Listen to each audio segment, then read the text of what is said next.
Alors, la cartographie numéro 1 s'appelle « À la recherche des canards perdus ». C'est une enquête en fait sur une expérience de la NASA qui a utilisé des canards en plastique jaune, des canards de bain, hein, comme celui-ci, pour tenter de comprendre la vitesse du changement climatique dans l'Arctique. C'est-à-dire que 90 canards comme celui-ci là ont été jetés dans un glacier du Groenland, le glacier Jakobshavn, pour tenter de vérifier l'existence ou non de courants sous-glaciaires sous le glacier qui permettraient de comprendre l'un des mécanismes de la disparition rapide de glace dans cette partie du monde, parce que c'est un mécanisme qui est encore pas bien connu.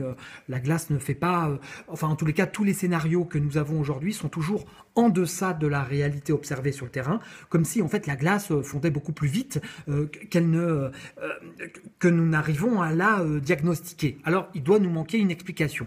Et donc ces canards eh bien, servent à chercher cette explication. Alors 90 canards ont été jetés, malheureusement aucun n'a été retrouvé. Donc la NASA a lancé un appel à les retrouver, puisque il y a, en fonction de leur localisation, eh bien, parce qu'ils devaient ressortir à un moment donné du glacier, et puis on les a jamais récupérés. Et donc en fonction de leur localisation, eh bien, il y a toute une explication possible eh bien, de la vitesse du changement climatique dans le monde. Et donc cette cartographie, elle fait le point sur ce que j'imagine être, moi, leur localisation précise aujourd'hui. C'est pas seulement de l'imagination, c'est une vraie démonstration très scientifique, hein, qui permet de les localiser assez précisément, et en fonction de ça, eh bien d'avoir d'échafauder eh bien des hypothèses de signification sur la vitesse ou non du changement climatique et de la disparition de glace dans cette partie du monde.